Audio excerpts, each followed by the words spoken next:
What does it take to be a successful entrepreneur? A dangerous amount of coffee and a ton of grit. My name is Jason Tracy, and every week I interview business leaders to share their stories, life lessons, failures, and advice with you. Welcome to Coffee and Grit. Listen to that lion roar. Oh, dude, 9 a.m. if that doesn't get you pumped up in the morning, then I don't know what will. Right? We got the coffee flowing. It's 9 a.m. We got the roar going, and I've got Sam Gembel in the studio, and we've been jamming already. I'm like, Grant, we got to get the cameras on before we've talked too much. We're gonna lose our breath, and we're not even having started recording yet. This is great. This is going to be an incredible episode in just talking with Sam about the lessons from vulnerability. One of the things that stood out when I was talking to Sam a couple weeks ago was talking about how people think that he was born with maybe a silver spoon in his mouth. He was just given maybe some money to start a business and just boom, there it is. And so I'm excited to talk about the truth behind that. Ooh. So without further ado, there's no need for me to ramble. Sam, welcome to the studio. It's an honor to be here, man. It's an honor to be here. It's so cool because I remember the first time I met you and your wife Brandy was at the Vision conference. Yeah.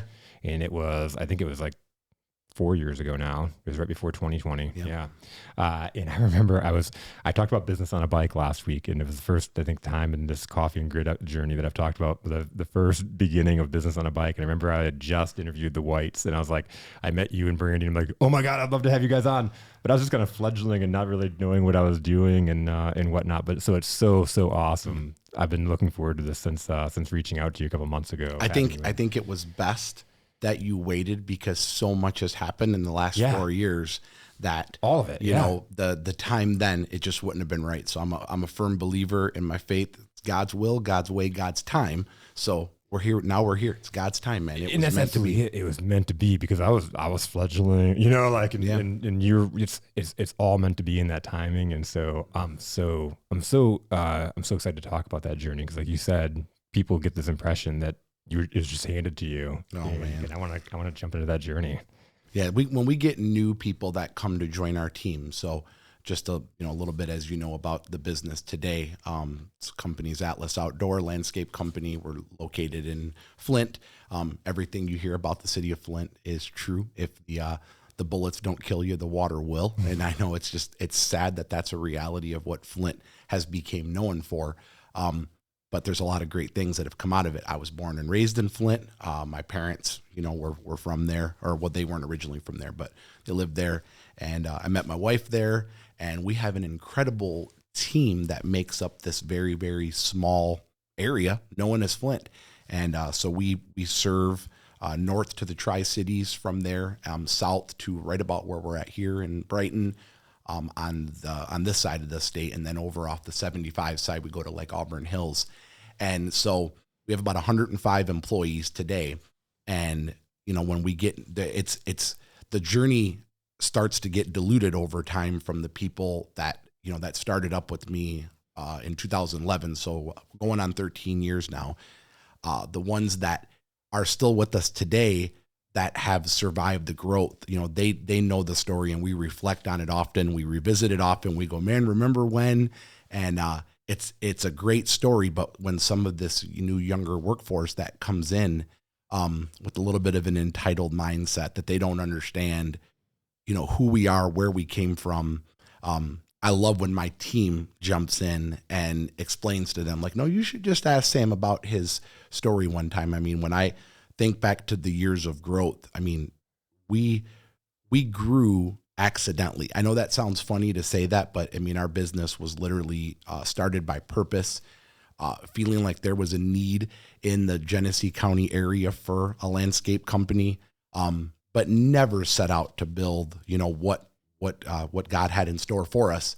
And when I went from working a full-time job, doing Atlas as kind of a side hustle, and then, going all in with it, and then watching the massive amounts of growth that came out of that, it was so reassuring that we were doing the right thing. But there was so many hurdles and things that we experienced that I just questioned a lot. Was this what I was supposed to be doing? I just wanted to cut some grass, hire some cool people, be a dad, be a husband, and just to put the steps of that together with the way I grew up. My mom, she was a certified nursing assistant, worked in a nursing home. Yep. I remembered every other Thursday when she would get her paycheck. If she had some overtime, it would be like $1,000.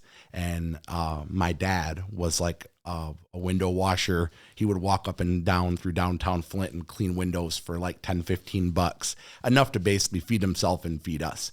And so my mom would get paid, and the Gembels would like live it up for 3 or 4 days.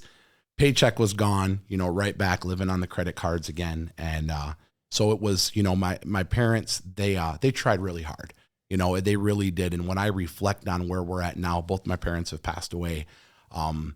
But my kids, I have 2 kids, a son and a daughter, like they'll never know. They'll never understand the struggles that both me and my wife went through growing up. My wife, her mom almost lost them to foster care. So her grandma adopted them. She has she had a little brother and she has a little sister. And she basically raised them, until they were old enough to take care of themselves. And, so my wife, raised by her grandma, city of Flint, we met at Flint Central High School. And like, that was kind of the journey. Most people wouldn't know this by looking, but she is 2 years older than me. So like I was the sophomore dating the senior. She loves when I tell that story because you would never know by looking. But when she, we'll just dive right into the journey there, from growing up with pretty much nothing. 1 pair of shoes a year. Every Christmas was layaway. We definitely were Kmart kids growing up. For those of you that don't know, Kmart was like the whip when we were kids. Yep. And layaway. And layaway, God. Dude. Yeah. Like my mom would roll the cart back there, and then every couple of weeks she'd go pay some money on it. And Finger Hut, all these things that I just remember, the things that she, that they did to grow us. So anyway, growing up, city of Flint schools, I have two immediate siblings, 2 sisters from my dad and mom's marriage. And then my dad had 4 kids prior to marrying my mom. So my dad had 7 kids total. So he found a lot of children. And so anyway, but it's been said that you become who you become either because of your upbringing and because of your parents, or you become who you become because of the upbringing of your parents. And I was definitely the latter, where, I just remember growing up, my sisters were both pretty troubled in the neighborhood, cops getting called on them all the time, just causing strife with neighbors, and they were never home. And I was, honor roll kid. I was on bowling leagues, played little league, basically just didn't want to get in trouble. So I would just keep myself busy. But yet whenever my sisters would do something, like I would get in trouble for it because I was the kid that was around. And and it's so funny being a dad now. So my kids are 10 and 13. I had to just say something to my wife about this because our son, and maybe it was my daughter, this was a little while ago, but was going to have a sleepover. And the sister, our daughter, did something, and my wife was like, "You know what? The sleepover's off." And my son was like, "Well, why am I getting in trouble?" And because my wife's like, "Well, if you guys aren't getting along, nobody." And I just literally had this reflection back to being a kid growing up. Like, oh my goodness! Granted, my kids were probably left a toy on the floor. Like when I was kids, my sister got the cops called on them for stealing or something. And so anyway. When I met my wife in high school, she was my first real love. And we ended up going to her senior prom. And I just fell head over heels for her. She was my best friend. And, both growing up the way we grew up, we kind of just brought that energy together. And her grandma had gotten sick. And so she was living with her grandma, taking care of her. And I ended up moving in with her. Young, not something that I think of my journey today. I'm like, I would never let my kids move. But man, I was living with her, and we were more friends, but then her grandma passed away. We moved to Davison. We moved out of her grandma's home in 2005. We moved to Davison, and one of my mentors at the time, my first real job, which not something I'm proud of, dropped out of high school. My wife was, a couple years older. She graduated, went to U of M, get her bachelor's in business. I just had no reason to be at school anymore. I just wanted to work. I never really saw the value of school because of my upbringing. My dad was a military guy, school dropout. So I'm like, man, I can quit here and go get a job. And so I got a job, for those of you that knew Flint, at Rizzo's Pizza in downtown. And that was like the first real deep dish pizza. And I was a delivery driver at 16, and I would make like $150, certain days delivering pizzas. And I remember thinking to myself, like, my mom is a nurse. I knew her as a nurse. Yep. And like she, that's what she makes sometimes on like an average week. And so I realized like I could do this. My wife's going to school. We didn't have any bills. So I worked there for a little while. I ended up getting a job at the Flint Journal. So for those that remember, there used to be a paper in downtown Flint. So I worked in the circulation department, and I remembered going to work. So I was 18 at this time. I had to dress up for work. I had my little name badge. I thought I was so cool, right? Like little Sammy from Flint got his badge. Dude, I done made it, right? And so I got a job there, and I really liked it. Like I loved connecting with people. I was on the phone all day. I sold newspaper subscriptions. It was just, I really enjoyed what I was doing. I did that for 3 years. And in 2001, my best friend at the time had introduced me to this lawn care company up in Grand Blanc, Michigan, and said, hey, get to work outside. We cut grass. And to back up with my dad's upbringing, if for those of you that know Flint, over in the Court Street area in Flint, that was like the nice area growing up. Yep. So my dad he had probably 20, like the Kettering area, Kettering would be like Mott Park. So this would be more like Mott College area. Okay. So like Court and Dort over that way. And so where I grew up at was the north end of Flint, and at Doyle Ryder Elementary School, it was kind of segregated. Like the inner city Flint kids were downstairs. It was a great school, by the way, but inner city Flint kids were downstairs while the gifted kids were upstairs. And I was a pretty smart kid, and they always wanted to move me to the gifted area, but that's where like all the Court Street kids were. That's where the parents that like that school district just worked with the area, but it was very mingled between like inner city kids and more of the nicer area of Flint. And so my dad had like 20 clients that he would cut their grass over in the Court Street area. So he would, I'd go help him to make some extra money. And I would get back to school on Monday, and kids from school would be like, hey, I saw you mowing grass over on Kensington. And I would lie and say that's where I lived at, because I didn't want anybody to know that we lived. I mean, the house we lived in should have been condemned 50 years ago. And, but it was what it was. And so I had enjoyed working outside. I enjoyed cutting grass and doing stuff like that. So when I had this opportunity to go cut grass, like professionally, we'll call it, I said, well, I'll give it a shot. I was working at the Journal for 3 years. We had no responsibilities. My wife was in college. She went to Michigan Flint. So I started cutting grass. Now we're in the zero turn days, right? Like no more push mower in the inner city yards. Now we're cutting big yards and Grand Blanc lots, acres of land. Oh, yeah. And I absolutely loved it. Like being outside, like this for me, like just the smell of fresh cut grass was like, I'm all in. So this is spring of 2001. And a pretty common trend in the landscape industry, come wintertime, you typically get laid off, go on unemployment unless you're plowing snow, whatever. And I never allowed myself to get laid off. Like I would show up at the facility, like no work to do. It's freezing cold, and my boss would be like, I guess we got to find something for this kid to do, because I just kept showing up. I didn't even know what being laid off meant. I didn't know what collecting unemployment meant. I didn't know any of that. And so I just never got laid off. And that journey there, after about 3 or 4 years of being a foreman, by the way, I got hired as a foreman. I should mention that because I had a driver's license. So everybody wants to talk about now, today it's really hard to find people with driver's licenses. Like it's a superpower. It was 30 years ago. I mean, that was why they hired me with really no experience, because I could drive. So you have a driver's license? Check. All right. Literally, like my boss told me, go on the lawn in front of the office and don't screw it up. That was my training. Like all these things were just like, but you know what? I loved what I did. And so about 3 or 4 years into the journey, I got promoted. So now I became like a production manager there. And so it was, which by the way, in the journal days, they found out that I didn't have my diploma and you were supposed to have it. I snuck by for a few years without it. So I had to do the GED thing just so I didn't get fired. Yeah. But never did the college, nothing like that. So anyway, I get this promotion because I enjoyed what I was doing. And really, to as you know, I'm super passionate about leadership.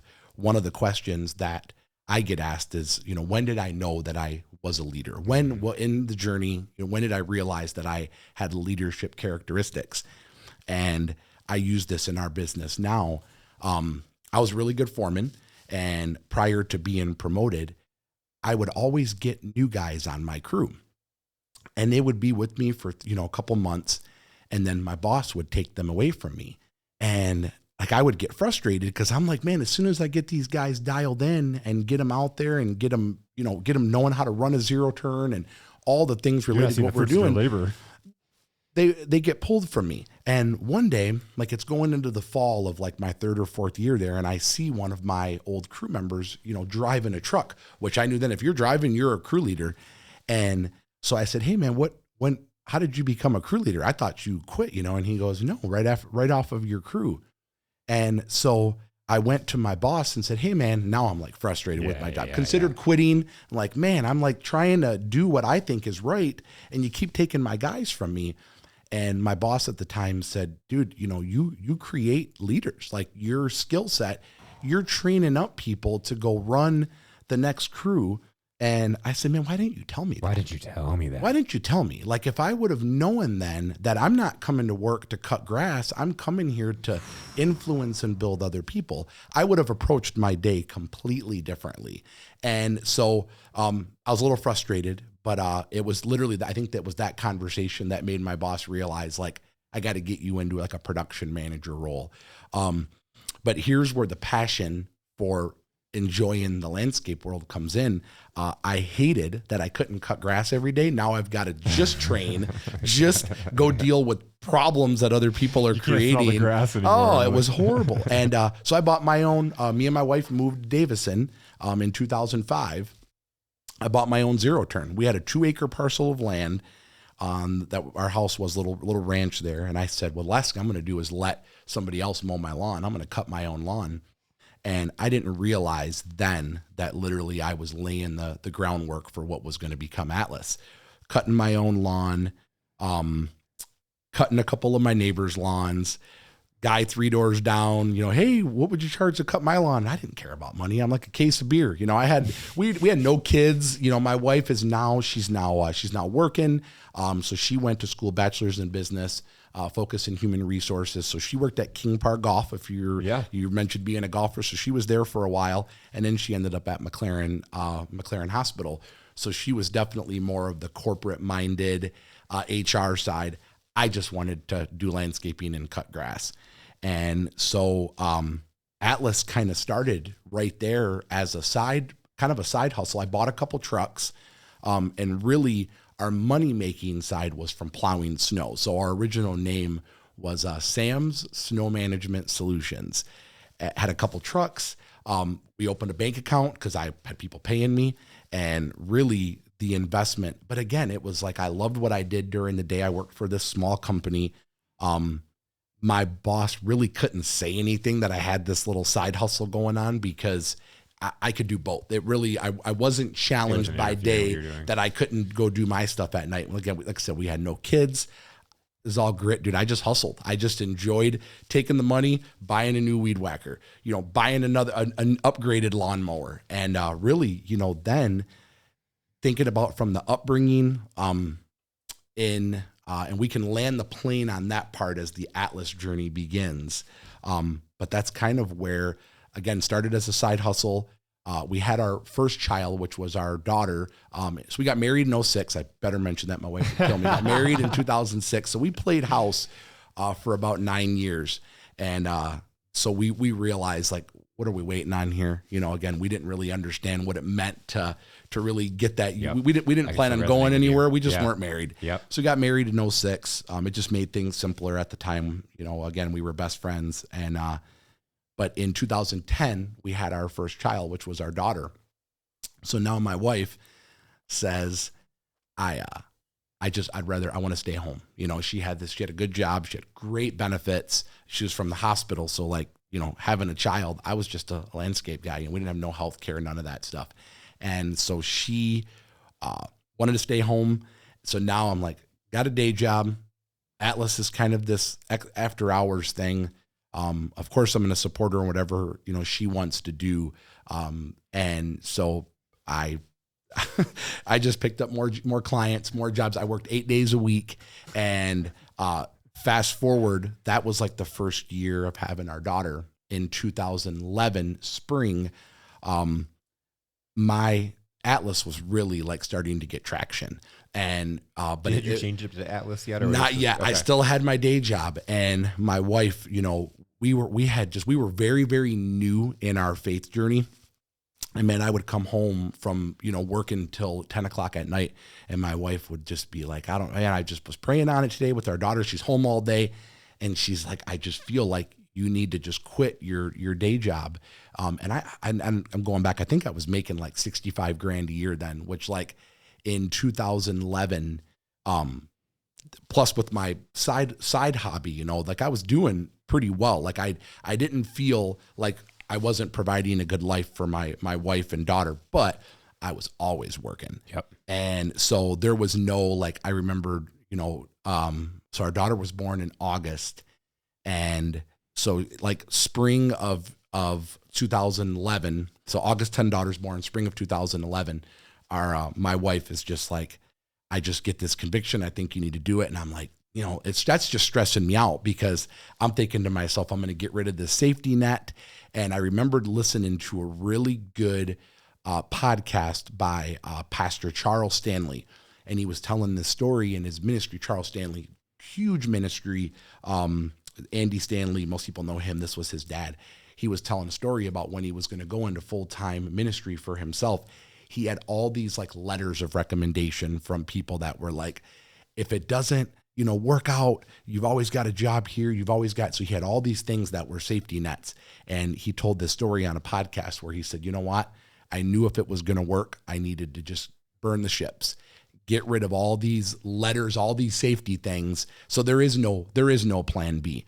And I think hearing that, my wife supporting the journey, I went to my boss like April of 2011 and said, hey man, like I have to pick one or the other. And he's like, what's it going to be? And I said, well, I feel better about the future just starting Atlas. And I knew, you know, in my mind, I'm thinking to myself, I've already got like 40, 50 clients at this point. I could just, if I was just going full time with it, at a minimum, I could make what I was making. Yeah. But I could be building something, right? So like the entrepreneurial dream was born right there. I from the EMIT, I was the technician that had the entrepreneurial seizure. So June 10th, 2011, I don't have a job anymore.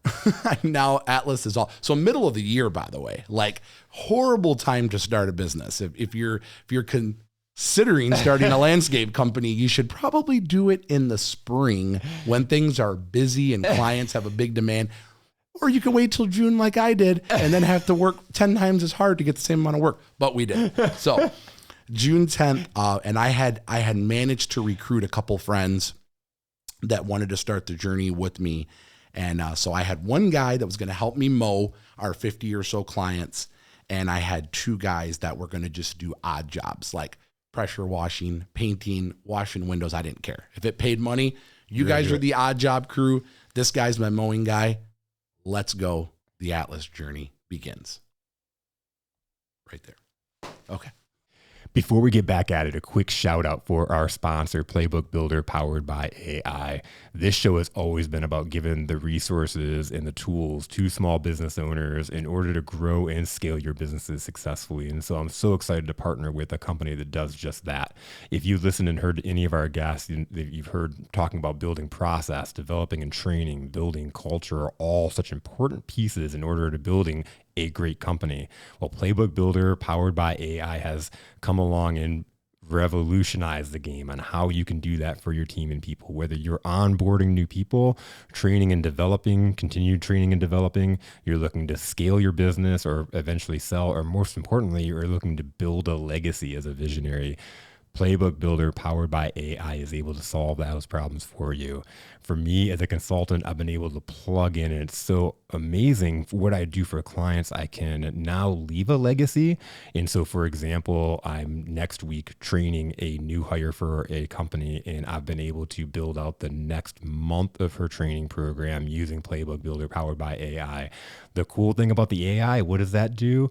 What's the hardest part of building out a process? Taking this step by step and making it easy to learn. What the AI piece does is you can actually type in what process it is, whether you want to onboard, if you want to onboard a new employee, type in onboard a new employee and what type of industry you're in, and the AI will put together a foundation for you to build out your playbook. It is absolutely incredible. But don't take my word for it. Head on over to playbookbuilder.com, and these guys have set it up to where you can take this for a test run with no obligations. Plug in what kind of playbook you want to build. If it's a sales training playbook, for example, plug that in the description.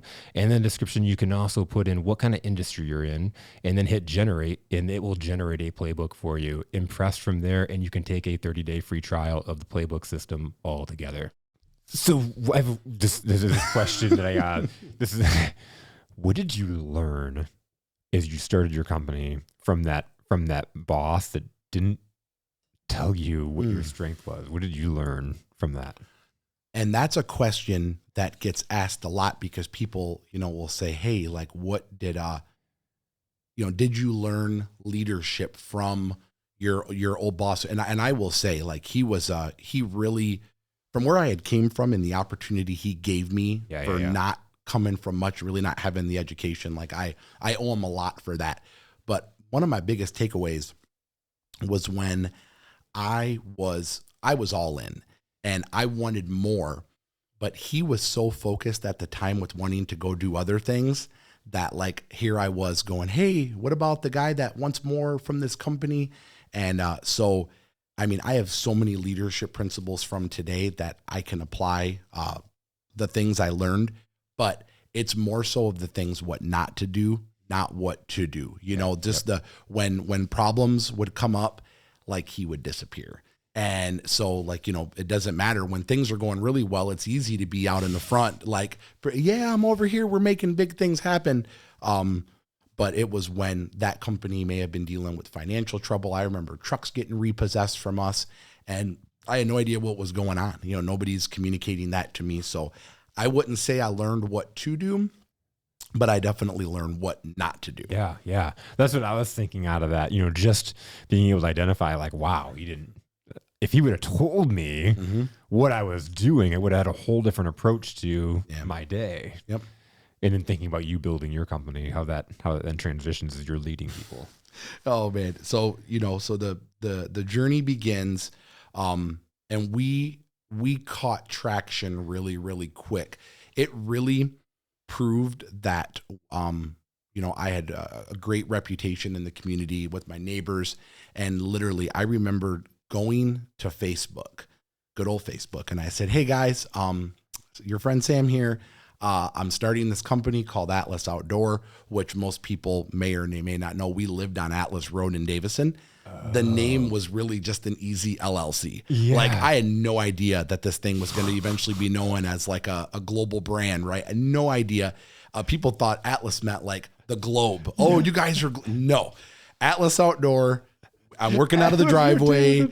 So most people don't realize that. So, when Atlas was born and I had made the post, like, people were like, oh, that's a cute name because you live on Atlas Road. Now nobody knows. Nobody knows. So I love making sure people realize that's that that's where it started from. But our first year in business, we ended up grossing, we did about 300 grand in sales.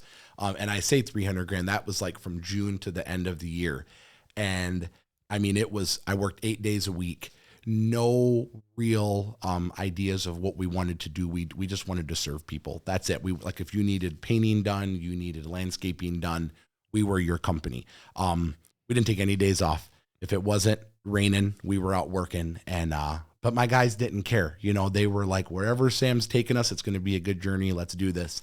And so, looking from that year, in spring of 2012, which, by the way, I don't want to skip over this phase of Atlas starting. When I decided to quit my job, this is great to share the silver spoon part of the story.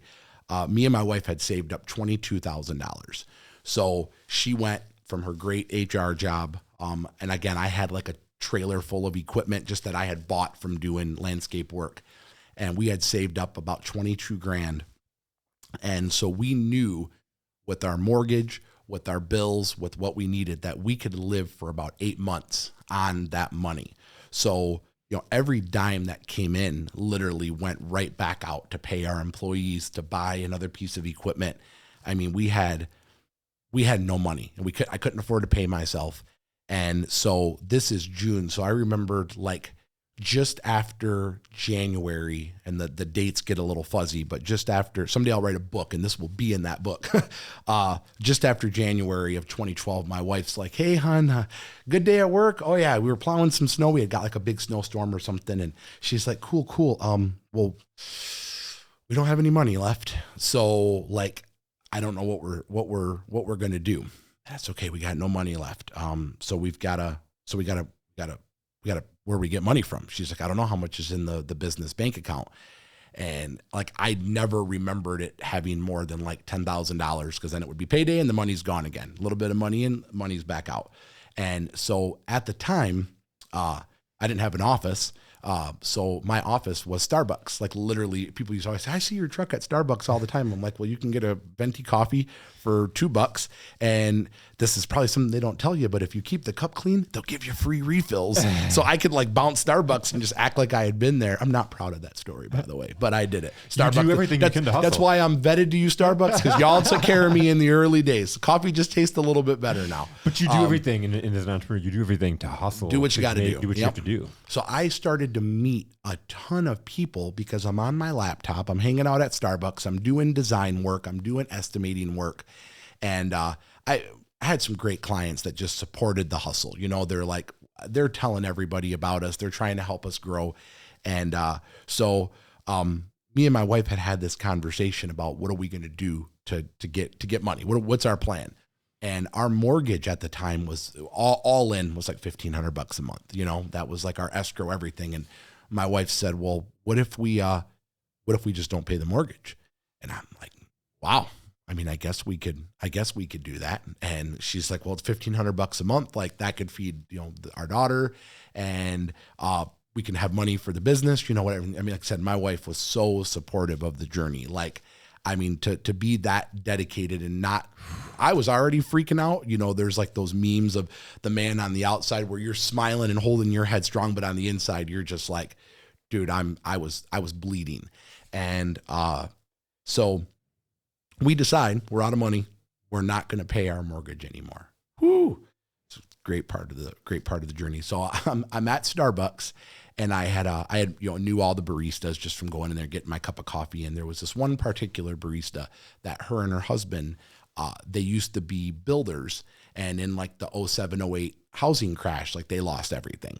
And so she was just so supportive of little Sammy. Always would, come in there. She'd stick a little shot of espresso in my coffee for me. And so she goes, how's business going? And I said, good. And I said, crazy thing, we're not going to pay our mortgage anymore. And she's like, wow, like you're just not paying your mortgage anymore. Nope, we're not paying. Why are you not paying your mortgage anymore? And I said, well, me and my wife have this idea. We're out of money. And if we can save that, we can afford to hire another guy, and it's all good.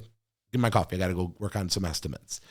So I'm sitting in Starbucks, and this is just the way that like God will put people in your life at the right time for the right thing. She comes and sits at my table. She's like, is it okay if I sit down for a second? Absolutely. What's up? And she said, I can't tell you what to do with your business. I clearly, you're all in. Like, I can see you're passionate about this thing. You know, you love your wife, you love your daughter. But you mentioned you weren't going to pay your mortgage anymore. She said, if I can give you any advice, she said, don't do that. And like, it literally just, I thought this was like this dream idea. Like, who are you to tell me not to? No, we're all in. We're doing it. Get away from my table. And she's like, I'll get up. I was ticked. And she's like, but I'm telling you, Sam, if you don't pay your mortgage, the bank, they'll act like it's okay. They'll tell you, they'll enroll you in this furlough program where they'll let you wait a year. But she said, here's what they don't tell you. They're going to own you. So you're never going to be able to refinance your house. If you ever need loans for your business, you're never going to be able to get them because your credit's going to be screwed. And so I'm just telling you, as somebody who's, been on the other side, don't do it. And I am just like, oh, I thought this idea was going to work. Like, it seems so perfect. So I get home from work that night and I say to my wife, she's like, how was your day? And I was just down. And I try to just always be on all the time, keep the value switch turned on. And when I told my wife, I said, hey, there's this lady from Starbucks. And this is what she said. And my wife's like, well, that's cute, but who's this lady from Starbucks? I'm like, honey, no, let me tell you the story. And I told my wife what she had told me. And my wife, looked at me and she said, well, what if she's right? And I said, well, we talked about the Dave Ramsey plan. We don't want debt anyway. And she's like, yeah, good point. But what if we ever need it? And mind you, we had no intent. This business was like, if it stayed right where it was at this point, I was making what I was making. Granted, I take that back. I wasn't making any money.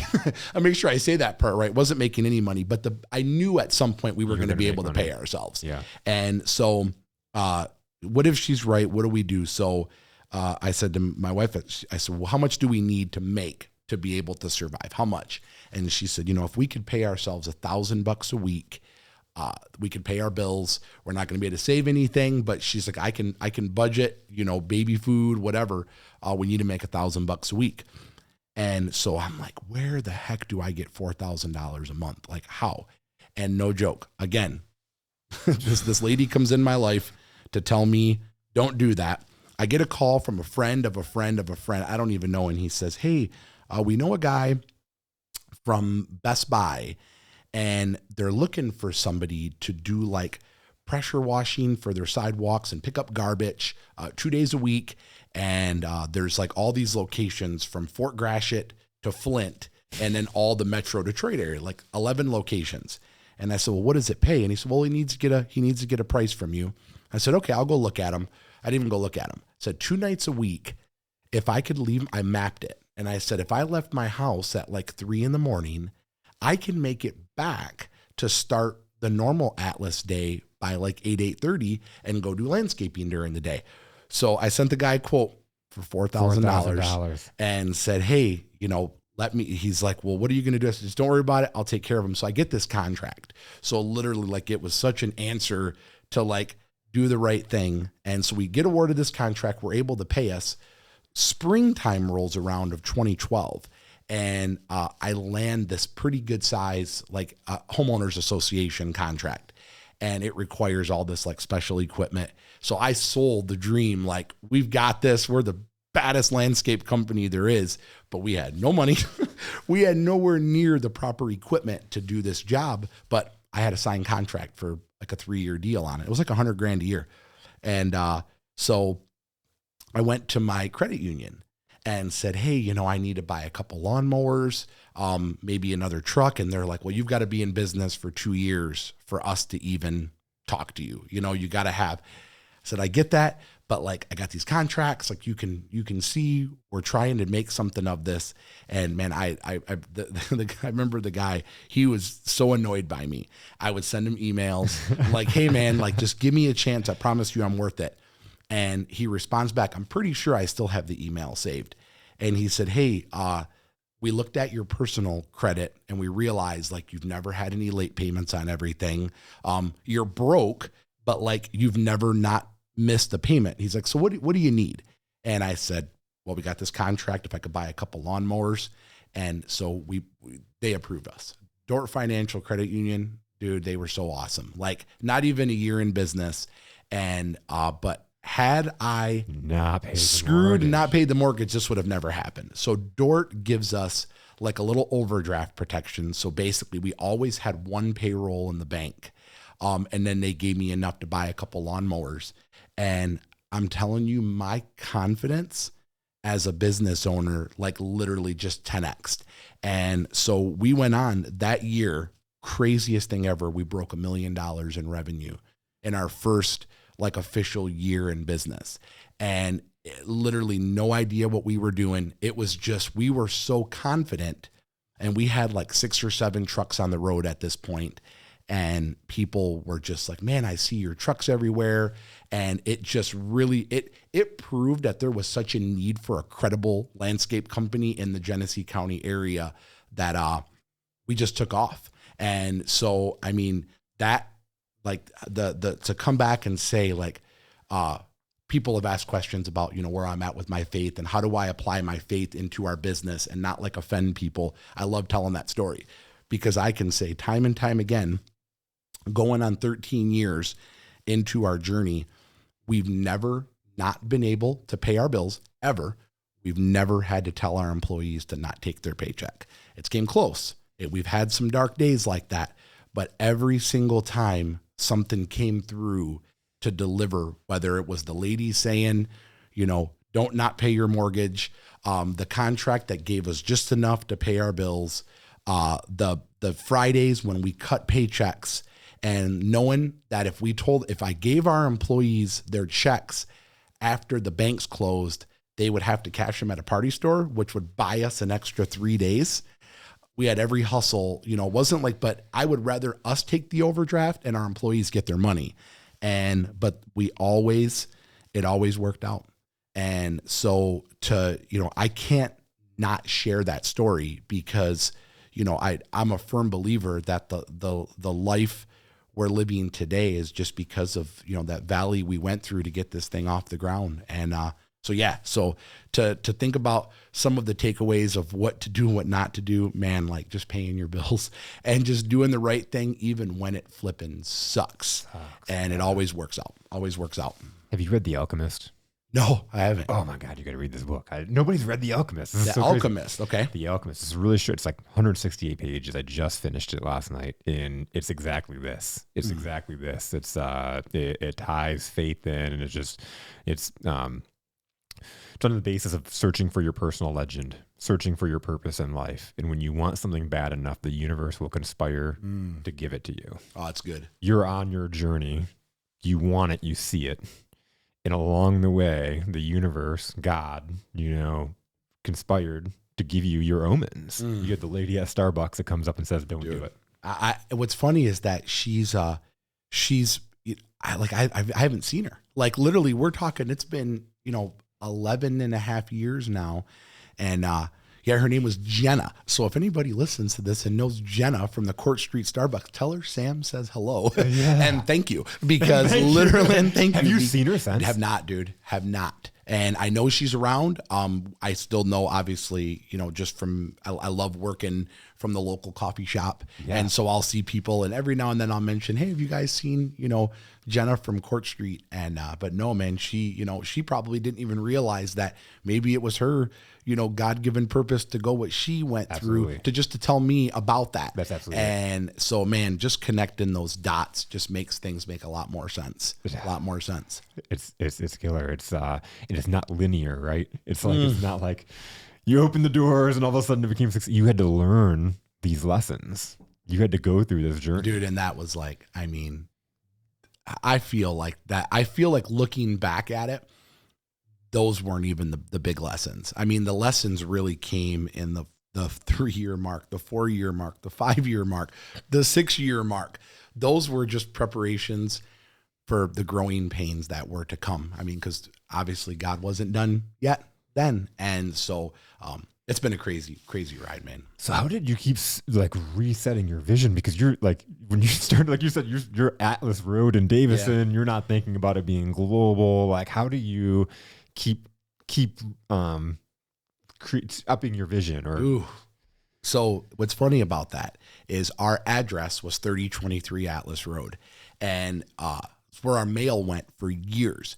So we got our first building about a year into the journey. We had severely outgrew the driveway. Neighbors were getting a little weirded out by all the Atlas trucks. And so we had to, we got our first building, but I never would change the address because I thought people would be like, well, what's happening to Atlas? Why are you moving to this new, we moved to Car Drive in Burton. And so we switch our address and realize like nobody really cared. Nobody ever really paid attention to that. So, but you know, and I say this to people that I coach or mentor today about upping the vision, upping your purpose. Your purpose in life should change as you grow.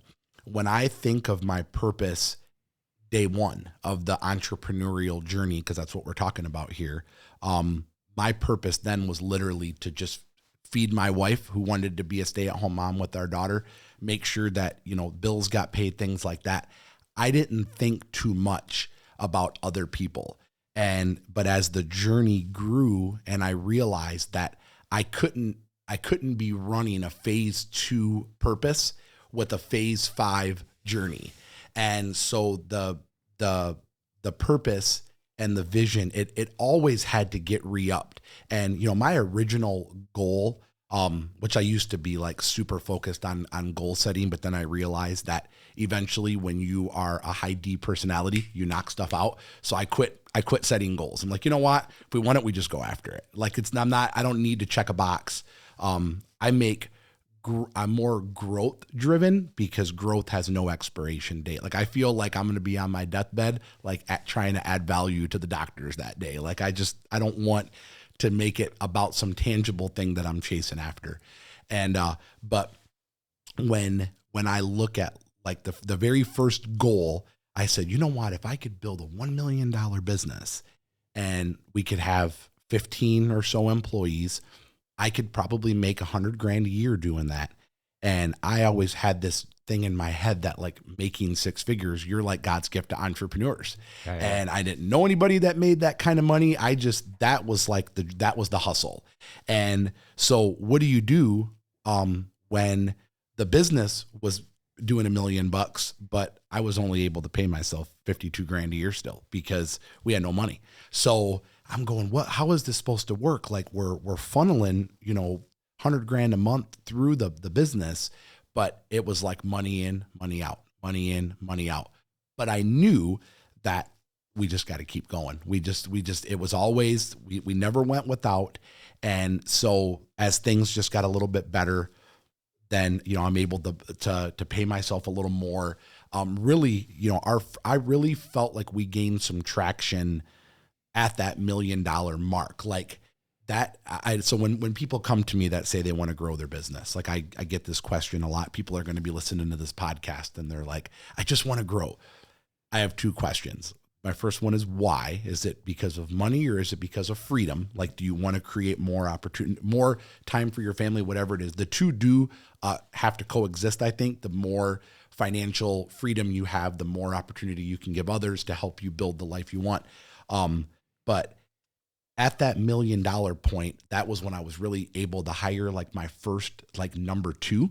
And this is literally what I tell every entrepreneur, that the secret to success is not in you. It's whatever your closest person is to you that can understand the vision, understand where you're wanting to go. So I was able to provide opportunity for my first guy that was like, what can I do to help? You know, put me in, coach. Where do you see me serving at? So now I could focus on selling, which I was doing anyway, but I didn't have to focus so much on the day-to-day grind. Yeah. And so he would kind of run the guys and get the crews going. And there's a story later on about how, you know, that got toxic and we had to promote him to another company. But you know, to say like keeping the vision and keeping the passion and the purpose going is where I was at day one to like 3 years into the journey and then 5 years into the journey when I realized that I needed to keep upping and really seek wisdom as to why things were happening the way they were happening. That was when I really got where I feel like right now, like God is just using this platform for something so much bigger. And as much as I love landscaping, I really do. It's the girl that brought me to the dance. I've been cutting grass, for over 20 years. I'm really in the people business now. My purpose every day is just to find good people that we have this platform that it's been said that success is found when you're able to use what you have to accomplish your goals.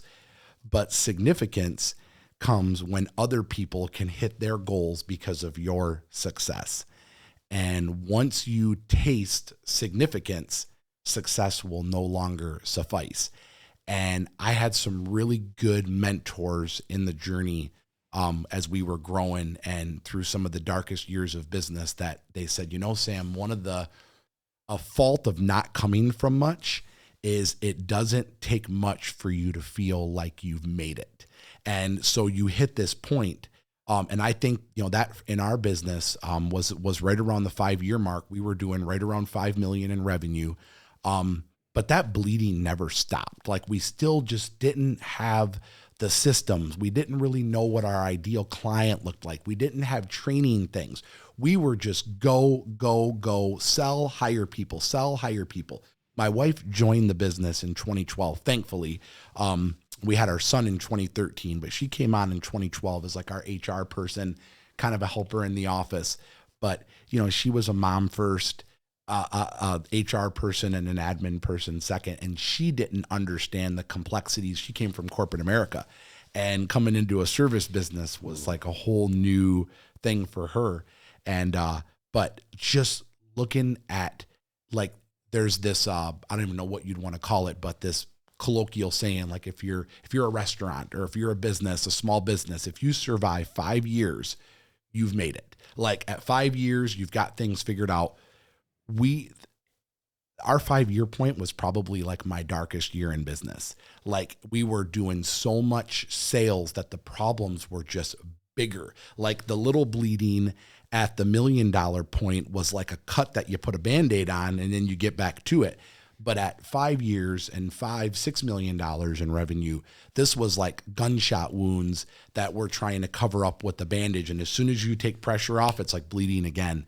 And it, trying to survive that. I remember sitting in my truck in the parking lot of our facility at the time and just freaking bawling my eyes out, like saying to myself, I could go get a job somewhere and make more money, be home at 5 o'clock to be with my kids and not have to deal with the stresses that I'm dealing with between employees and just the client stress and the financial stress. I mean, it was brutal. It's pulling at you from every angle. And yeah, and it was just kind of like at that point, getting super vulnerable, which this is something that, learning lessons from early on leadership from like my old employer.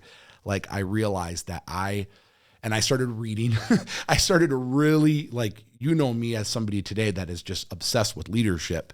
This is kind of when that journey began. I realized like in 16 and 17 that if we were going to continue on this journey, that I can no longer manage Atlas. I needed to lead Atlas. Yeah. I needed to lead it. And my team needed a leader. We were just sharing a story with one of my 10-year vets that's been with me. And she was saying, when I started, I remembered she came from another very reputable company in the area.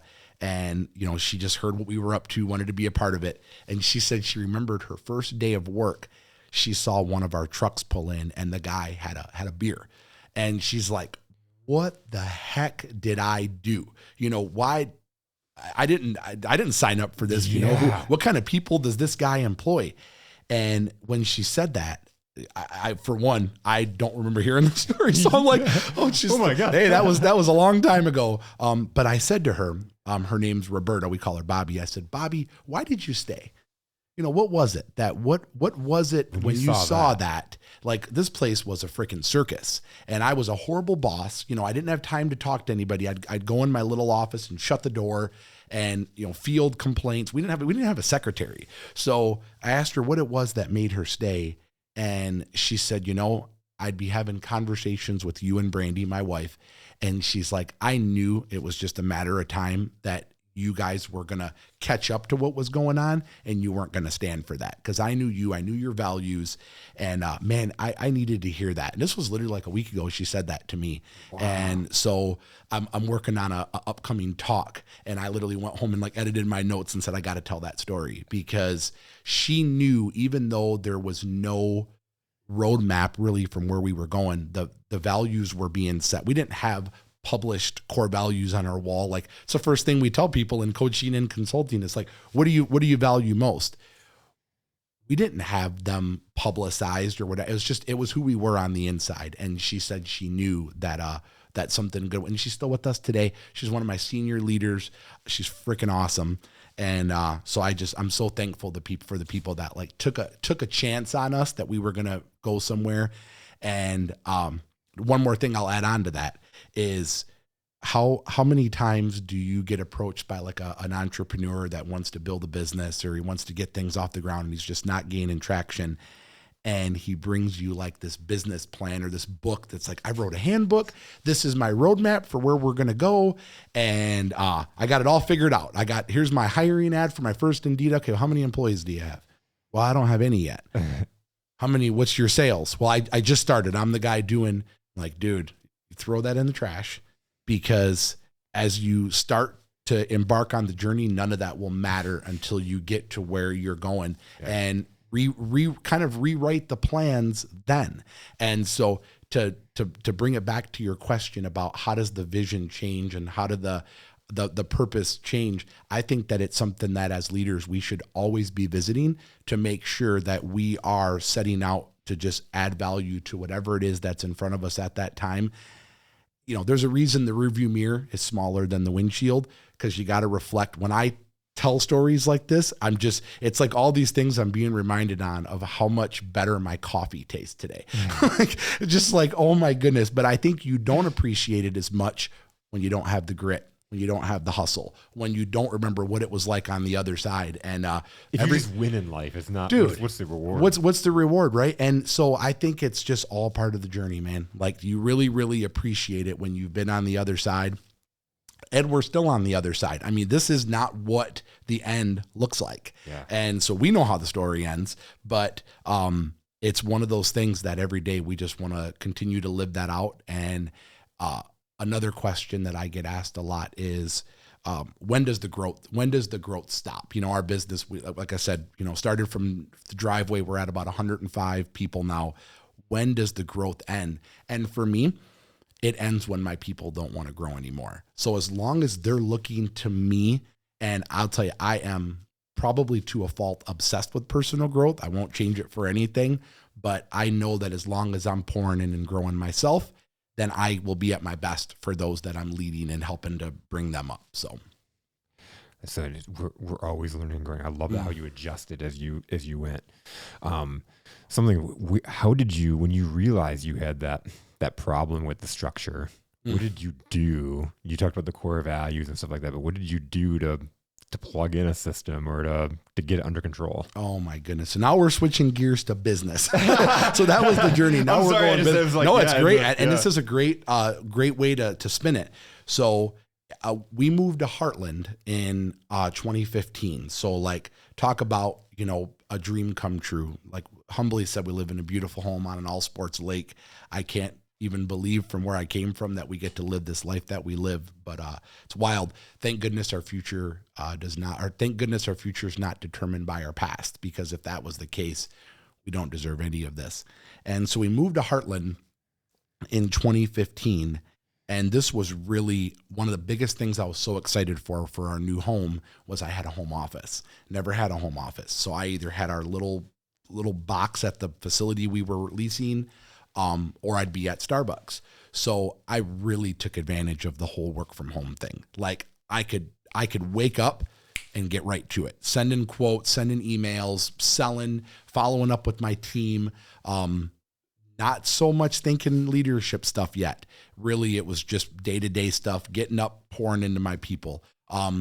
Wasn't an early riser, so I'd get up right about when it's time to start turning on, not quite awake yet. As you know, I'm obsessed with the morning routine now, so that's a whole different Sam then than today. But so one day, this was like the start of realizing that we were lacking systems. We're living in Heartland, so we're about 30 minutes from our office. My wife was now all in as our HR manager. We're probably right around 50 employees or so at this point. And I went to the office one day, and we were talking about getting a couple new trucks. Again, growing is just we're growing. Like, we're getting new vehicles, we're launching new crews, and there was always this excitement when we were going to grow. There was always this, like, everybody pumped up because another truck was coming, another crew's going. And I remembered this is just where people start to get weirded out when they start to see the first sign of growth was like, Sam done got up out, now he's no longer in the little ranch in Davison. We moved down to Heartland. So people from Flint, were just like, who are you right now? What are you doing? Same guy, but just, I wanted to have my family grow up, my kids go to a different school district. And we didn't pick Heartland. Heartland picked us. We fell in love with our home, but people started to get weird. And I learned a valuable lesson there. So the story, which I'll get into the lesson learned, was these couple trucks get delivered. And I'll never forget my first guy that I had to promote to the other company. He was my first operations guy. I remembered when the new vehicles came, there was almost like this negative aura about it. And he's like, well, who the F is going to drive that one? And I remembered, I'm like, I've never heard negativity around our growth. This is the first. So it stuck out like a sore thumb because we've always celebrated. We'd go hit up, Outback Steakhouse, and we're launching another crew, high five team. And this is the first time. And I remember going home that day talking to my wife, and I said, man, there's something weird going on at the office. And she said, you can feel it too? And I said, yeah, there's just a weird energy. And so, man, I had some crews working at my new house because you can do that as an owner, but I did not realize that it was just, even though you're doing and you're pouring out and you're creating opportunity for others, we learned this lesson that sometimes the more you do for people, the more it can come back to bite you. And it wasn't that we were not providing, nice equipment for our team. We were paying ourselves enough. We still had no savings account. We just wanted a nicer home. We work our freaking butts off. We want to move to a nicer place. And so our team, that was the first, I realized there was a problem. And so I'm in a conversation with one of our crew leaders, and he was talking some crap about this operations guy. And I'm defending him. And I said, man, I'll jump on our cameras, 10 o'clock at night, and he's at the office working. And, who are you to I'm defending a leader on my team to a foreman, and the foreman laughs at me and goes, I think you need to bring your punk butt from your little Heartland home up to Flint and just surprise your guy that you think is so awesome. And I'm like, what am I going to find? He goes, dude, he sits at his freaking desk all night and plays video games. And you think he's working, but dude, the guy, he's can we swear on our show here? Yeah. He's an asshole. The guy's an asshole. He gets here late in the mornings. He doesn't, he holds our paperwork for the day bondage. And I was spoiled because I thought being an entrepreneur, I don't have to go to the office anymore. And this guy was literally just crippling what we had built. So we had some toxicity. I had no idea until this guy says that. So I mentioned that to my wife, and she's like, there's a lot of stuff that I've been asking this person to do, and it's not been getting done. Maybe we should have a talk with them. I'm like, ooh, like an eval? What's an eval look like? You need to let somebody know they're not doing a good job. And I did not want conflict, right? I just wanted everybody to be happy, everybody to how great is this business? Love it. Everybody high five. But it was all right, you got to do hard things, man. You got to have this conversation. So I sat the guy down, and he got super angry in the sit down. And I said, you know what? You've never taken a vacation since you've worked for me. Why don't you take a week and just just collect your thoughts, man. Like, relax. Like, we got the business, and this place couldn't effing survive without me. And so I'm like, now you're just pissing me off. Take a week, and then we'll talk. So like the week he's gone, all this stuff starts coming out about the paperwork in the morning and all these things that he was doing. What's that person? That's why he didn't want to leave. I was sick, dude. This was like my first employee, man. I felt like betrayed. And what I learned was that he was loyal to Sam. The dude would come fix a flat tire for Sam at 3 a.m. But when it came to being loyal to the mission, loyal to our team, serving our team, he was everything but. And so we ended up extending it to 2 weeks. And at the end of 2 weeks, I said, hey, when you come back, I need you to just write down, what can I do different for you as a leader? I'm reading some books on compassion and trying to I want to be a leader. I'm studying John Maxwell stuff. Like, this is what you got to do. Not saying the guy's not investable. But a couple of my key guys at the time said, if you bring him back, we're out of here. And so I'm like, well, crap, now I can't afford to lose these guys. And so, we made the hard move that we had to let him go. And it was our first addition by subtraction moment. Like that, at that size, just catapulted us up because everybody stepped up now because the cancer's gone. Yeah. And I'm like, this is powerful stuff. Like holding people accountable and actually making sure that they're doing what they're supposed to do is a big deal. So now the energy's back, everybody's back excited again. And that buys us some time for about a year. And then 16 rolls around. And, here I am. I'm just build something up, toss the keys to another person, let them take it over. And I learned just because people are good at the craft doesn't mean that they're going to be a good leader. So I'm promoting people into roles just so I can get that off my plate. And I talked about the lesson, how we had moved away and how the business was growing. And I learned, and this is a tough lesson learned, that not everybody I want you to think of our journey like a skyscraper, like the Empire State Building, right? That's our journey. That's our purpose. And every year, every day, we're building that sucker up, right? And the ultimate goal is to have a penthouse suite in the sky when it's all said and done. But people come into our lives as the scaffolding pieces. So, when you got your ground floor built, people from the ground, that's the first people early on in your journey. They're around, they're hanging out with Jason, and they're your buddies. You go get a beer, things are going well. But then Jason's like, I'm going to start this business. I'm going to do this. So you just went to the first floor. The people that are afraid of any bit of height, they're gone. They're out of your life. You're out of your lives. And so as that starts to go, and now you get 5 floors, 6 floors, 7 floors, people will be a part. It's fun. It's exciting. There's this new building being built, this new empire being built. But then every now and then people look and they look down and go, oh crap, we're way up here.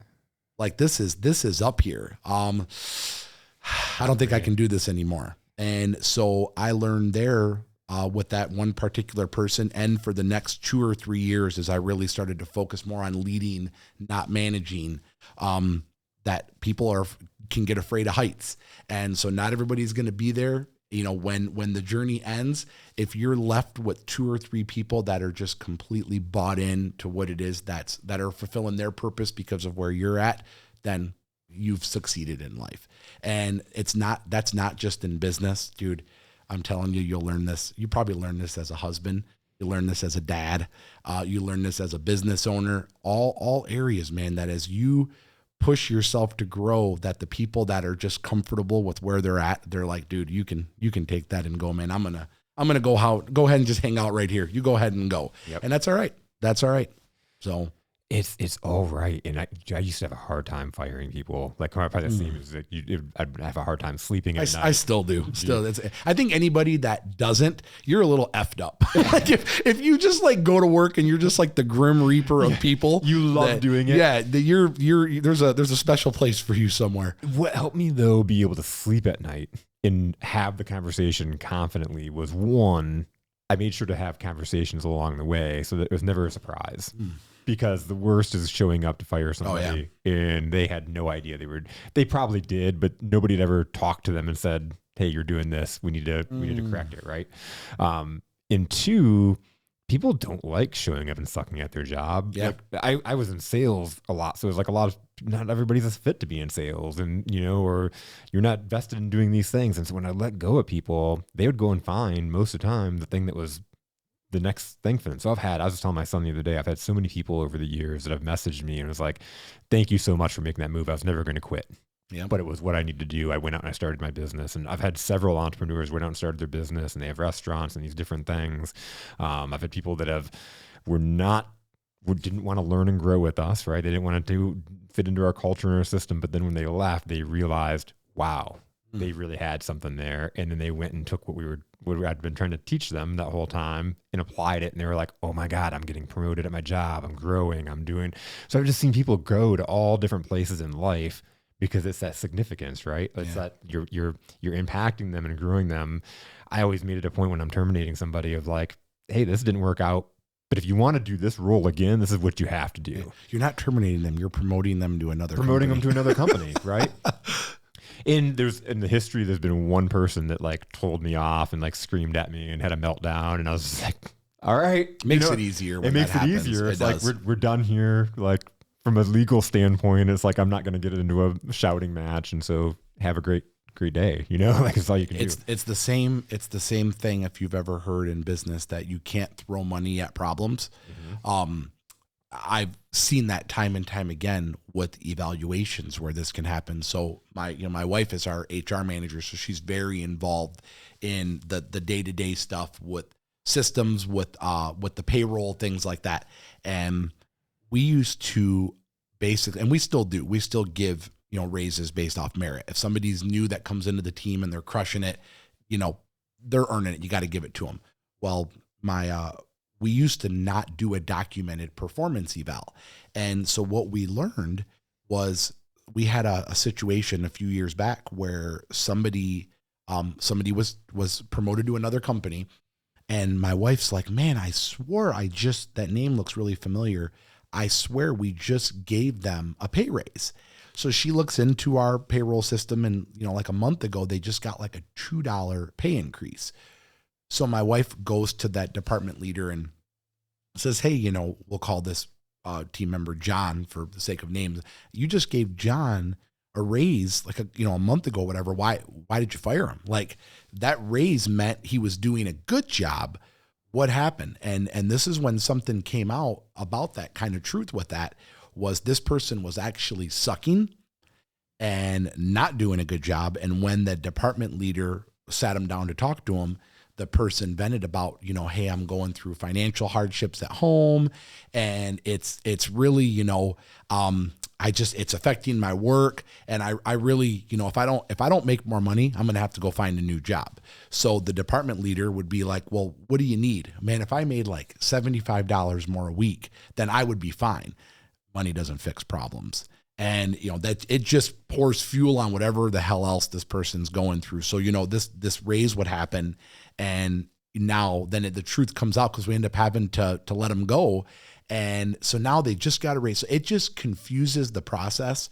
So again, looking at the lessons that we've learned now for us to talk about business stuff, nobody is allowed to get any type of pay change without a full evaluated performance eval. How are they doing? How can they improve? How can they get better?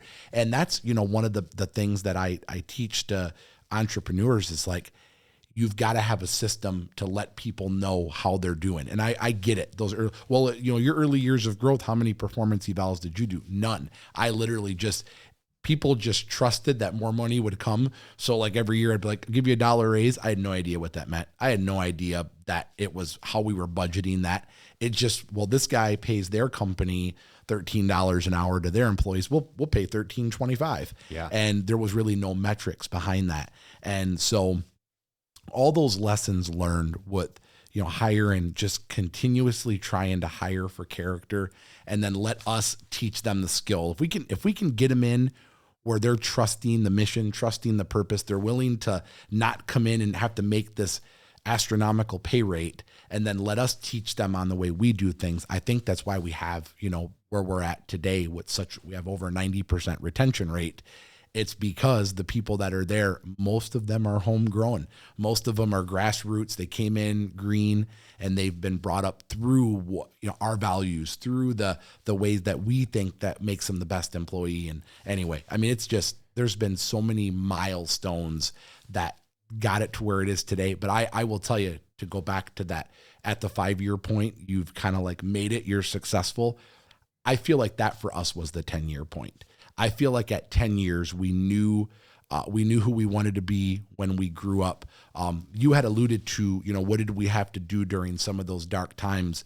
We actually had to stop the growth. We actually had to sit down and evaluate. We used to send trucks to freaking the west side of the state, to Lake Michigan, just to do work. Saying no. We just didn't say no to anybody. And so I remember it being some of the hardest times, like in 15, 16, and 17, where I'd come into our yard and I'd see a couple of trucks parked because we didn't have work for them. But it didn't take long for us to be refilling them with the right clients in the right area. And so we took a couple steps back, but it was really shaping us up for where we are at today in the journey. And like I said, that 10-year point, I felt like there we understood what our purpose was for, grow people, let them do landscaping.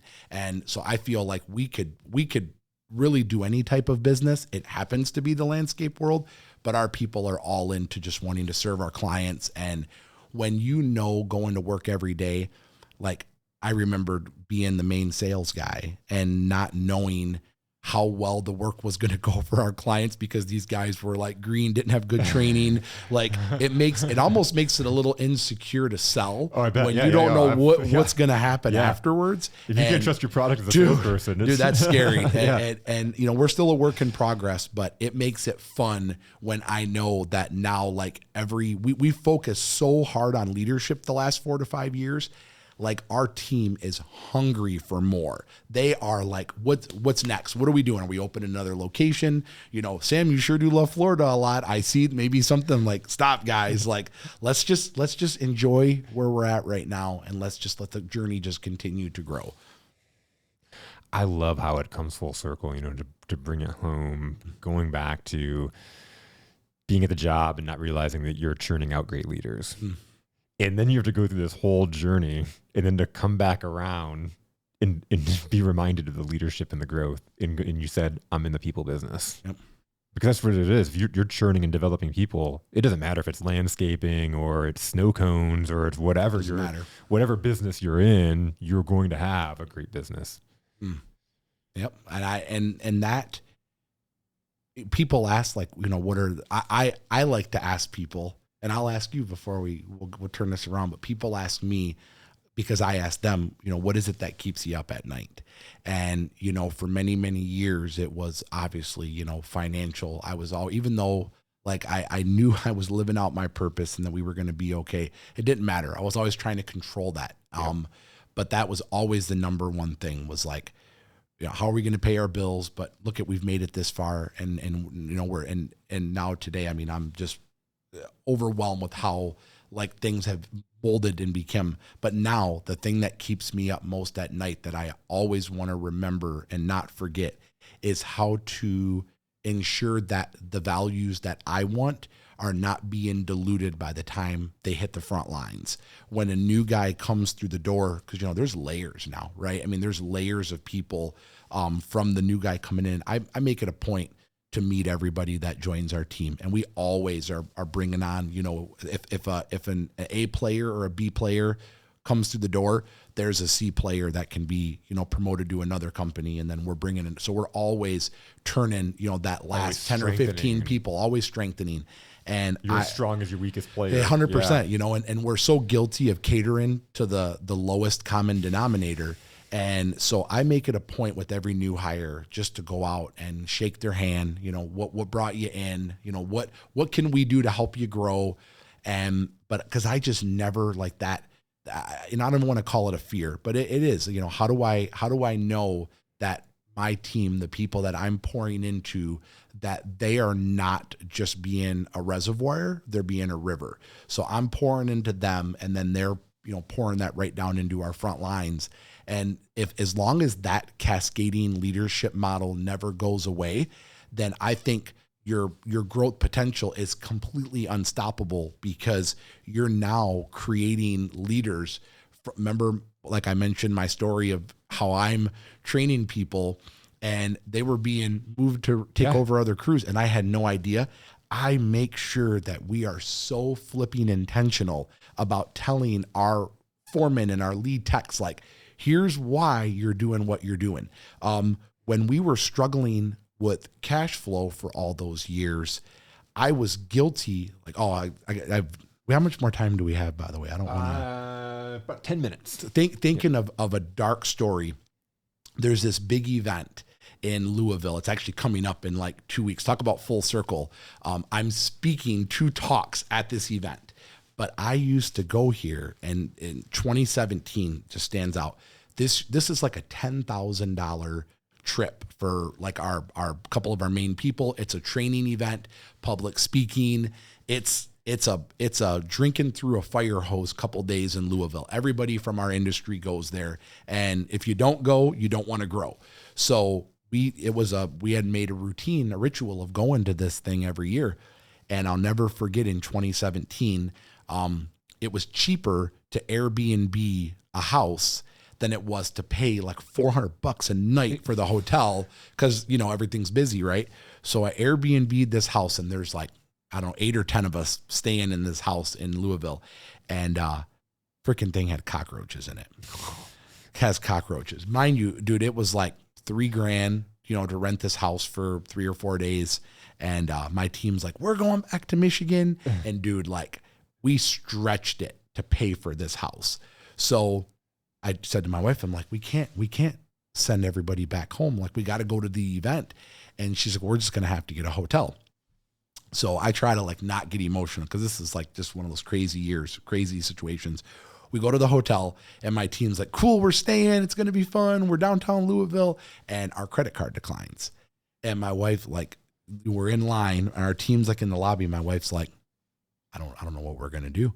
And so she's like, well, just put it on a couple of our personal cards. And so we did, paid for the hotel. And then like we go out to eat with our team, and they're like, hey, another drink, another beer. And I'm just like, but I just want them to like enjoy the time. And, but I was not like, looking back at it, people can't help fix what they don't know is broken. And so we were going through these times, and, so if I would have been better about communicating the why, so it took me a couple years to tell our main people that story. But I look at it now, when there's some type of adversity that we're dealing with, and we're so intentional about like our meetings, and hey guys, we got a problem. This is what's going on. We need to come up with a system for it. And everybody's just bought in because they understand the why behind it. So if people don't know, it's almost like you can bring this back in our marriages when like the husband's angry at the wife, or the wife is angry at the husband. So what do? They just don't talk. Yep. Hey, Jason, what's going on? I'm fine. You're fine. Like if you don't talk about it. So I had to learn. It builds up, dude. So I learned this model, and I ingrained this into our team, that we never let the sun go down on a problem. If there's an issue, maybe we can't solve it today, but we're at least talking about it, and let's bring it back tomorrow to figure out, hey, what's a better way to do something? If it's financial, is there an accounts receivable problem? Do we have a client that's maybe they need, their pricing adjusted, whatever. But I held on to that stuff for so many years because I just wanted to have the answer. I wanted to I didn't want my team to think that I was incompetent to be their leader. And what I've learned, the stronger I've grown in my leadership, the more I've regressed as a manager. That's okay. Because I've got some really good managers that are a part of our journey. And I've got some really good leaders that are a part of the journey. And there's no end in sight for that. No end. That communication, it's like, I love how it's touching on that vulnerability, not having to always have the answers. Yep. Agreed. And we think that our people are going to shun us because we don't have all the answers. And then a lot of times when you're vulnerable and you're open, they come to you with ideas. Mm-hmm. I think that's where some of the best, we built a new building in 2020. And one of my dreams was to have a conference room. So we named our conference room the Creation Station. And literally, that's what it is, right? We have 2 meetings a week. And if you're not allowed to leave a meeting and go, well, that sucked. No. If you have a problem with somebody or something, we attack problems, not people. And just having that mindset of being more transparent, being more vulnerable when things are not going well. I couldn't imagine, and we've got our go-to people. I speak a lot about the 80-15-5 principle where, 80% of people do just enough to get by. 80% in the staffing world, they do just enough to not get fired. 15% are just above bar. Those are the ones we end up promoting into some form of like a managerial role. And 5% are truly like your pioneers of growth, your pioneers of movement. And I've been doing teachings on this about flipping the script of putting instead of the 80% taking 80% of your energy. What if we poured 80% of our energy into the 5% that wanted more out of the journey? And I couldn't imagine for me not having my core group of leaders that when I'm experiencing a problem with something, they're my first call. And my wife knows it, my GM, give him a little plug. His name's Tom. Tom came to me very early on in the journey. He came to work for us. We ended up buying he had a small lawn care company. We ended up purchasing his accounts and he came to work for us. And he said, I just want less stress. I just want to come to work, go mow some lawns. And now, he serves in like the highest senior position at the company. But I couldn't imagine my wife, when we're going through something, she knows she'll be like, well, what did Tom say? Like she knows like that's the guy. And I'm obsessed with DISC, knowing people's personalities, who works best with others. And, me and Tom, he's my backwards. So if I'm high I, high D, Tom is high D, high I. So I'm like the idea guy. And then he's like the figure it out. So I'm like the 80%, come up with a recipe, maybe turn the oven on, but then I'm like, hey guys, take this and pour some of your own little sprinkles on it and make something awesome happen with it. And I think that's like the secret recipe for us, that when people can be a part, it's not my thing. I might be the visionary, but there's a whole team of people, whether it's, our admin people, our talent acquisition people, our operations people, the people that manage our fleet, they know day in and day out when they come to work that what their purpose is at the company. And that's our job as the senior leaders, is to make sure that they stay in that lane. If one of the other departments or somebody maybe has a flat tire on their vehicle, they can stop, give them a hand, but get back at it and just stick with what you know. Don't be all over the place trying to be all things to all people. You only need 1 or 2 things that you're really good at and pour fuel on those things. Our strengths got us to where we're at, not our weaknesses. Yeah. So why do we want to spend so much time on our weaknesses? Yeah. Just focus on our strengths. And like where you're at today in your journey, you're right where you need to be. Stick with that. Don't lose sleep over the things that really don't matter. Pour fuel on where you're at. And I know that's for me. I don't like to have a million. I go crazy if I have a million tabs open on my computer. So give me 1 or 2 things. Give me a few people that I need to add value to and help bring them up. And I will go all in on that. And then when I see that, hey, you guys are in good shape, I can jump back on and start doing that for another person over here. And as long as you're doing the thing that brings you the most joy, if you're doing something in your business that you don't enjoy doing it, you're only doing it because you feel like you have to. We talked about that with our marketing team, our media team. When I was that guy, I had like all these folders of video and photos and I couldn't do anything with them. Yeah. And so like, of course, our marketing, thankfully people shared our journey and wanted to be part of it. But like, as we've perfected our media and marketing and getting our brand awareness out there, it's only poured fuel onto a fire that's now burning. And it's just out of control, man. It's out of control. Out of control. Out of control. Oh man, I have sat and I've just enjoyed sitting back here and listening to the story because I've learned so much from it. And I'm at that 5.5, 6 year journey now. And it's, I think you're right. It's that, it's still discovering and still growing and still shaping. So I've loved sitting here and listening to your journey. What keeps you up at night?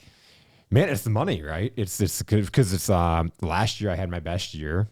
And it's like the vulnerability, right? So last year I had my best year, but then it was like, can I really scale from this? I'm doing a lot of doing. I'm making good money, but I'm doing a lot of doing, and I can't. There's nowhere to scale from here. Just myself. I don't know. There's a lot of answers I had to question myself this year, and kind of go backwards a little bit to go forward. So it was like, that's kind of where I'm at. If you look at the numbers, you said it's been 6 years. Yeah, since you've been 6 years. Okay, yeah. So if you look at what one thing that the pandemic did, is it made a lot of it. It crippled a lot of businesses that were just not, they were not prepared for what was going to happen. I hate talking about the pandemic, but this is important. But it also, when you look at like the service companies or like some of your restaurant chains that just pivoted, Chick-fil-A is a prime example. They pivoted to the pandemic and literally just skyrocketed their drive-through ability. And so certain businesses from the pandemic exploded. Other ones didn't do so well, but I'll say this, the ones that did well, it was almost like the sales just kind of got dropped on their lap, and it made it a little bit easier because, sales are the locomotive of a business. Yep. So if you don't have sales, there's no business. You can have the best business plan. You want the best marketing plan, but if there's no sales, there's nothing to pull the train. And so if you're relying on the things from 5 years ago or 4 years ago that worked for you today, I love using this example. And when I'm doing a talk, my wife always gives me a funny look, but my wife, she breastfed both of our kids. So I'm very familiar with the breastfeed process. And this is what I learned about it. When our kids were feeding, when the milk was flowing easy, our kids just kind of opened their mouth and just accepted the food. They didn't have to work very hard. Yeah. But then as her supply was starting to lighten a little bit, our kids had to they had to work and grind, and they had to push a little bit to keep that supply going. And eventually, it lightened up and my wife had to supplement. We went through, that's a whole nother part of it. But sales and our business journey are very similar to that. When things are coming at you very easy and you're not used to having to push and work and cultivate and build relationships and all these things, it's like, well, I've got this great business. It's taken off and things are going well. But now, and I've seen this a lot the last couple of years, is money's gotten more expensive now. Things are different than they were with inflation and things like that. People are thinking before they're spending. And people ask me with our business, like, how are sales going? And granted, humbly said, we're at record years. But I'll say this, and I asked, in all my coaching talks with my business development team, they're hitting their sales goals, but they're having to work a lot harder. They're having to really, where before 3 years ago, you could call somebody back maybe. If it took a couple of days, they were like, I went with you because you called me back. And now, people you need to call them back right away and get that going, close the deal, but don't let leads slow down. And I just had the privilege and honor. One of my mentors has got $130 million a year company. And he's just been to see, what's possible out there, to get to ride on his shoulders. And that's one of the things. I met with them a few weeks ago, and I was talking to his director of business development, who has 8 salespeople, under her. And I went into this meeting thinking I'm about to school this girl, because sales are my passion. I love sales. I love the art of the relationship. I love it. Dude, she was so young and she was so smart. And everything was analytics and KPIs and how they were tracing the touches with clients and the way they used Google to know where every lead came from. If a salesperson had not called a client back, their software tracked it. Hey, a lead's going cold. And I'm just like, no way, man. We gotta step our game up if we want to ever get into that arena, right?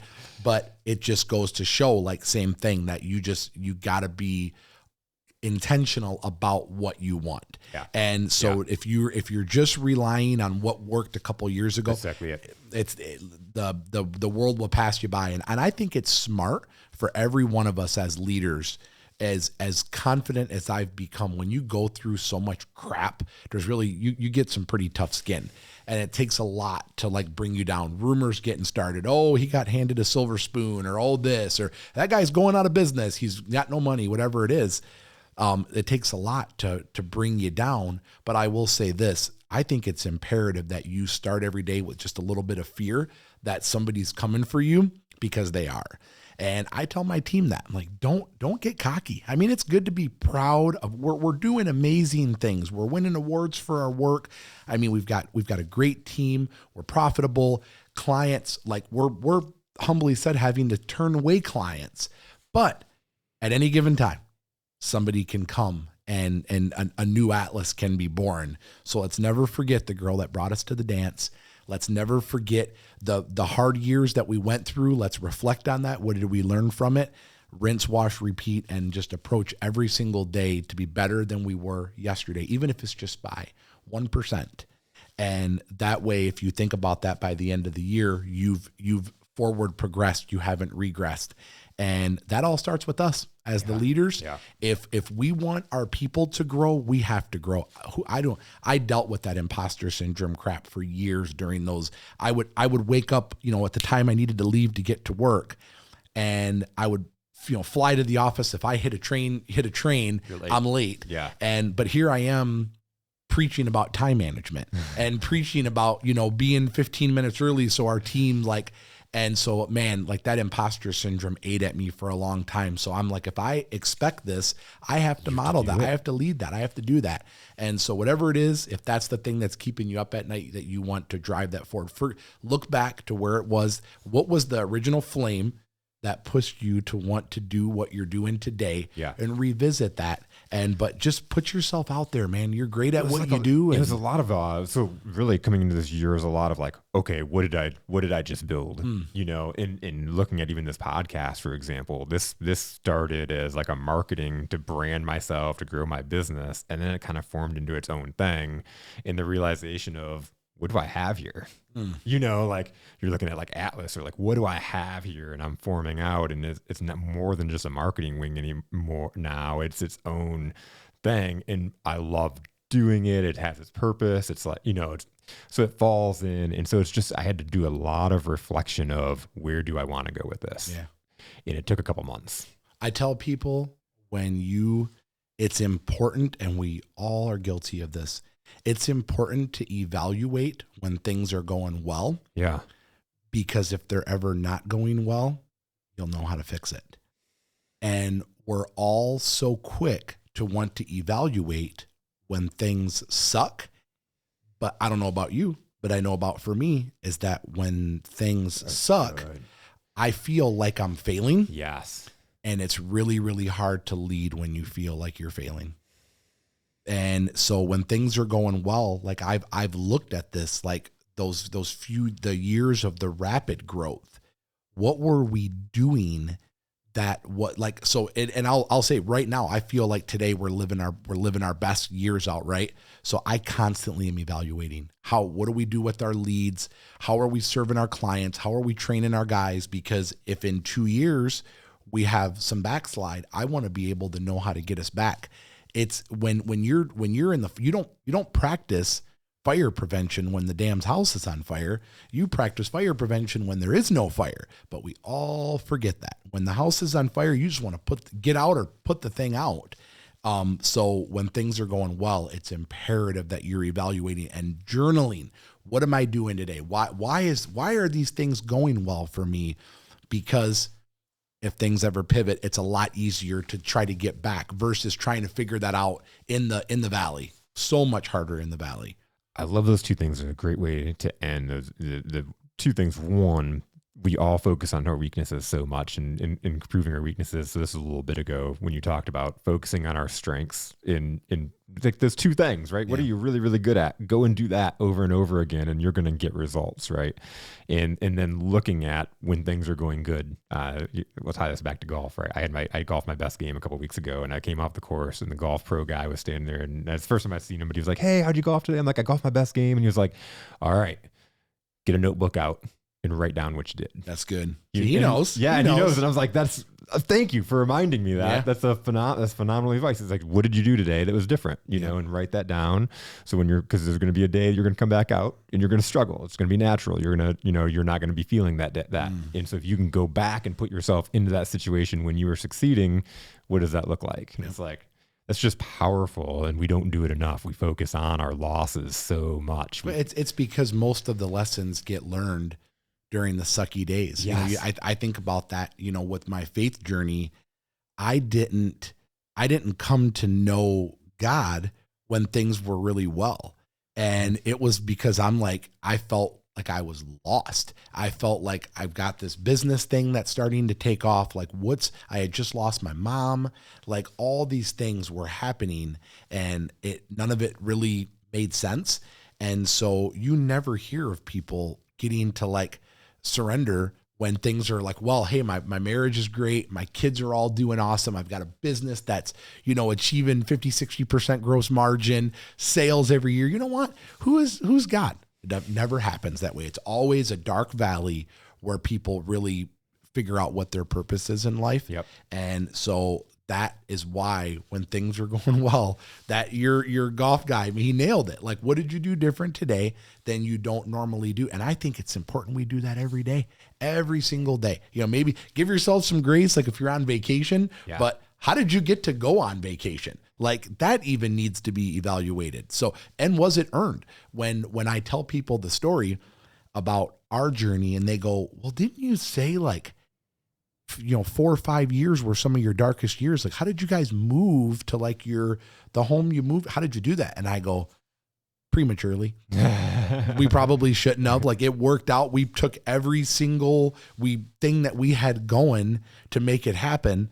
But you know what? It happened. It worked, and it was all part of a bigger plan. But looking at it now, I probably would have never made that decision reflecting back on it. Right. So I hate using the word luck, but it just worked out. But where we're at today, I wouldn't be here. I would have never met Jason Tracy had we still been, where we were at when we started. So all these things are those planks in the scaffolding, man, to get us where we want to go. So never take anything for granted, the good, the bad, the ugly, and learn from it and apply it to the next day and move on, man.